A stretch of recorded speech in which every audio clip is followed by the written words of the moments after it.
The SEC has been coming after Cardano since recently named in that recent allegation. Okay, so what I want to break it down for you guys is Cardano, although being named as a security, I want to share with you guys the decentralization milestones that Cardano has taken to kind of improve and bolster their efforts and chances to not being deemed a security. All right, so that's what I got for you guys in this video. You're going to absolutely want to stick around. If you have not yet followed us on Twitter, the handle is in the bottom left. Do not miss a beat or an update, and subscribe here on YouTube if you have not done so. I appreciate it.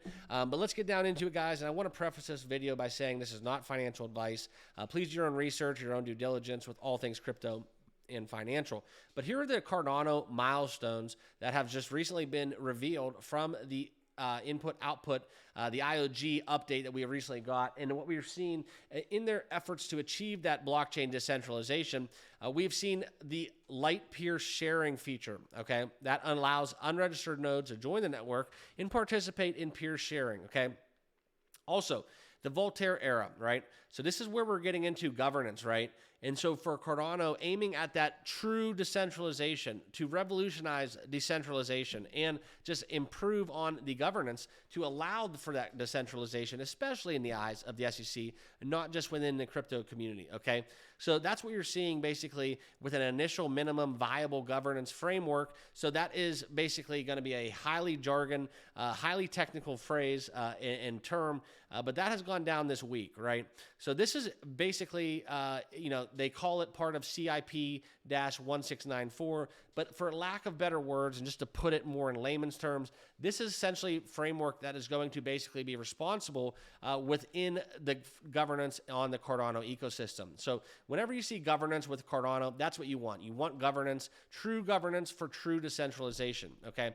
Now, there's also new proposals, the CIP-30, CIP-95. This is going to allow more voting capabilities for the Cardano holders. It's going to improve community members to basically get into a more of a democracy to express their consent when it comes down to actually voting on matters within basically these mechanisms. So that's what we're seeing. We're seeing a lot of volatility within Cardano due to the recent events with these disruptions, okay? But this is where you can't control what is happening from the SEC. So in terms of Cardano, they must focus on what they can control because that's truly the only thing they can do. So if you believe in Hoskinson, you believe on their roadmap, and you believe in what they're building, right, this is where you're going to see all the SEC's negativity and the impact from the SEC.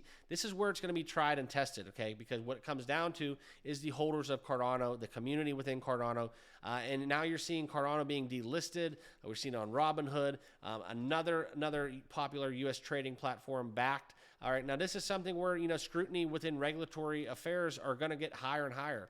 Whether this fizzles out and dies with a political shift in the next coming year and a half, that is yet to be determined. However, you have to just trust what the leadership is doing at Cardano, and that is the importance of the governance because it should not rely on just Hoskinson alone, right? Truly to be decentralized, you're going to need leave the governance up to the community and the developers within the IOG. That is just essentially what they need to do within their own realm of responsibilities. So it's going to be interesting to watch. I do not think that Cardano, obviously if Ethereum can stay off of the hit list for the SEC, I think Cardano has a very strong shot to reestablish as a non-security. So that's what I got for you guys in this video. Please absolutely consider subscribing here on the channel. Let me know down below in the comments if you find value, if you guys actually like hearing all the technical aspects. It's highly jargon, right? This is very, very highly technical when it comes down to these terms. So if you guys like to hear the blockchain tech stuff, let me know down below in the comments. But other than that, I hope you guys are all doing well. Subscribe on your way out, and we'll see you all in the next video. Thanks, guys.